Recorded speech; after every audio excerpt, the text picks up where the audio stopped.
Assalamualaikum warahmatullahi wabarakatuh. Selamat pagi. Sebelumnya perkenalkan, saya Dia Putri Akilasanda dengan NRP 19102111147. Di sini saya akan menjelaskan mengenai tugas patologi anatomi pada kasus soal nomor 8.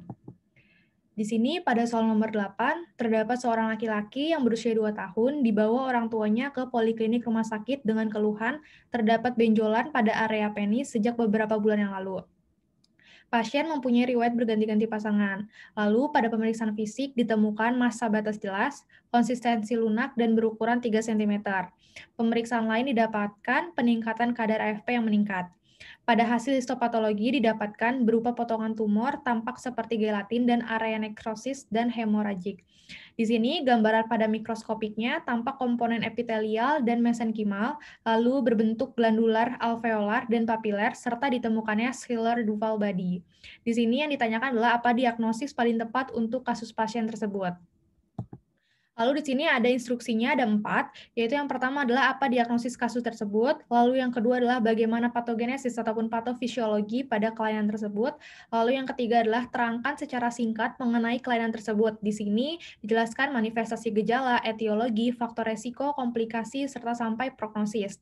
Lalu untuk instruksi yang terakhir pada nomor 4 adalah bagaimana gambaran makroskopik dan mikroskopik kelainan tersebut.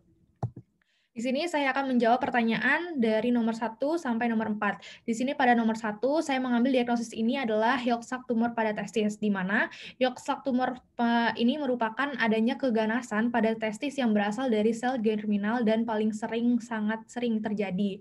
Nah, di sini angka kejadiannya mencapai 90-95% dari seluruh keganasan pada testis. Di sini saya menegakkan Yolk-Sak tumor pada testis dengan beberapa alasan. Yang pertama adalah karena pasien memiliki keluhan terdapat benjolan pada area penis sejak beberapa bulan yang lalu.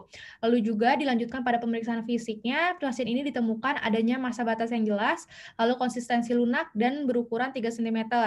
Lalu juga ada pemeriksaan lainnya didapatkan adanya peningkatan kadar AFP. Ini sesuai juga pada diagnosisnya yaitu Yolk-Sak tumor pada testis.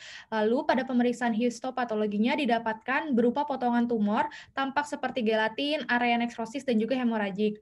Dan yang terakhir adalah biasanya pada pemeriksaan mikroskopik itu terlihat adanya komponen epitelial dan mesenkimal serta bentuknya itu adalah glandular, alveolar, dan papiler serta ditemukannya ada scalar duval body. Nah, di sini maka ditegakkan diagnosisnya adalah Yolk-Sak tumor pada testis. Selanjutnya untuk pada nomor 2 mengenai patofisiologi dari Yolk-Sak tumor pada testis ini, di sini untuk patofisiologi sendiri dikarenakan ada proliferasi ataupun perubahan jaringannya menjadi spermatogenia imatur. Jadi adanya proliferasi pada spermatogonia yang imatur. Nah, di sini itu bisa disebabkan karena epigenik, jadinya gonositnya itu bisa mengalami Leydig. Nah, di mana ini bisa mengakibatkan adanya gangguan dalam diferensiasinya. Nah, gangguan dalam diferensiasi ini juga menyebabkan adanya proliferasi pada epitel germinal di tubulus seminiferus. Nah, selain itu juga adanya senoestrogen dan juga antitestosteron itu dia akan memberikan adanya efek negatif pada sel Sertoli.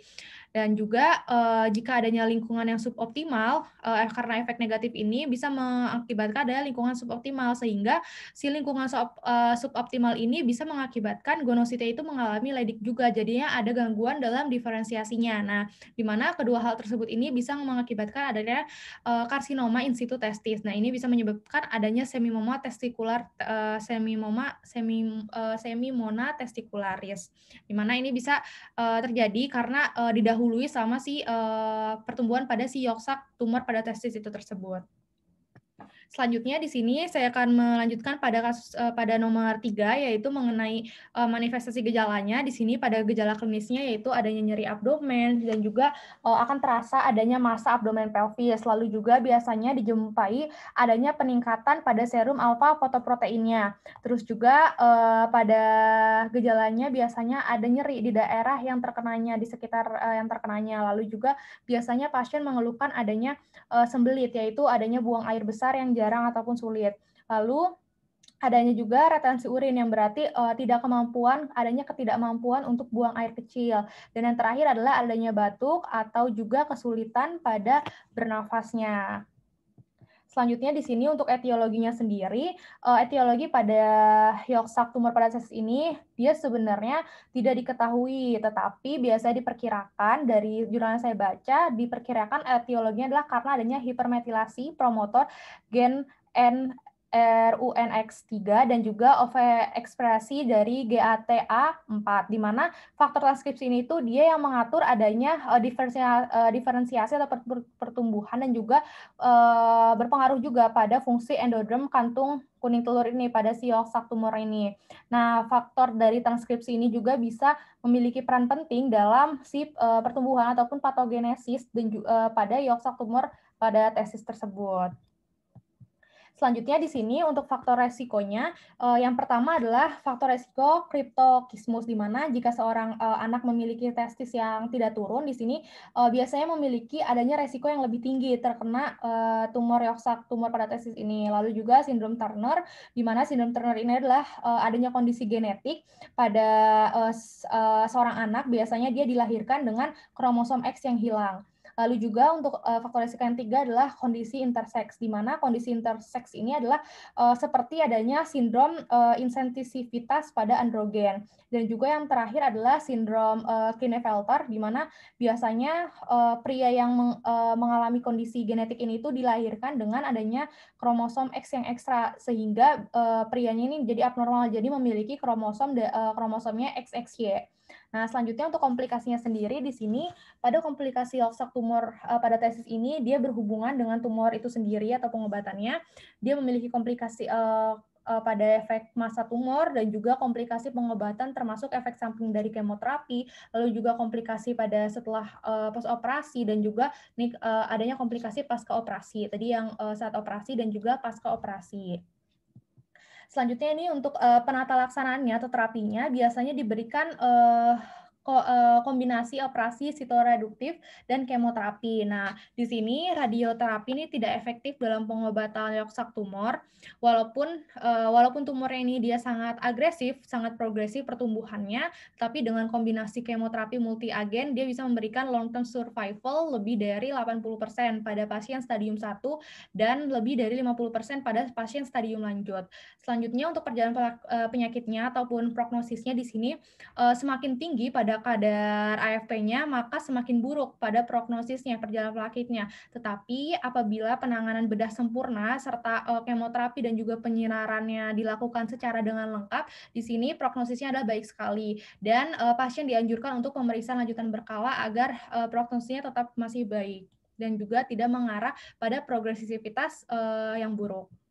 Nah, selanjutnya di sini pada gambaran histopatologiknya, di sini yang sebelah kiri adalah pada gambaran makroskopik, di mana ini bisa terlihat pada gambaran makroskopiknya itu padat, lalu juga lunak, terus juga di sini pada potongannya seperti gelatin biasanya itu dijumpai pada area yang nekrosis dan juga pada area yang perdarahan. Selanjutnya di sini pada mikroskopiknya dengan pembesaran 100 kali, di sini terdiri adanya komponen pada epitelial dan juga pada mesenkimal. Di sini tampak ya tadi sama seperti pasiennya, tampak bentuk glandular, alveolar, dan juga papiler. Selanjutnya di sini pada gambar mikroskopik York-Shack tumor, dia ini bisa memperlihatkan nih adanya sel-sel tumor sama inti yang pleomorfik, lalu juga vesikular dan juga kromatin kasar serta adanya anak inti yang nyata. Terus selanjutnya pada gambar yang sebelah kanan ini dia gambar mikroskopik sel-sel tumornya, dia membentuk adanya susunan papiler. Selanjutnya di sini pada bawah sebelah kiri ada gambar mikroskopik sel tumor, ini ada mitosis atipik dan juga adanya gambaran pada alveolar ataupun kelenjar. Selanjutnya ini untuk gambaran terakhir, gambar-gambaran dari mikroskopik sel tumor ini dia tersusun dari retikuler, atau biasa disebut dengan mikrokistik. Mungkin untuk dari instruksinya sudah terjawab semua dalam PPT saya ini. Di sini saya mengambil beberapa referensinya dari jurnal yang saya baca, ada yang dari jurnal American Society of Clinical Oncology dan lain sebagainya di sini, ada juga dari NCBI. Mungkin cukup sekian presentasi dari saya, kurang lebihnya mohon dimaafkan. Wassalamualaikum warahmatullahi wabarakatuh.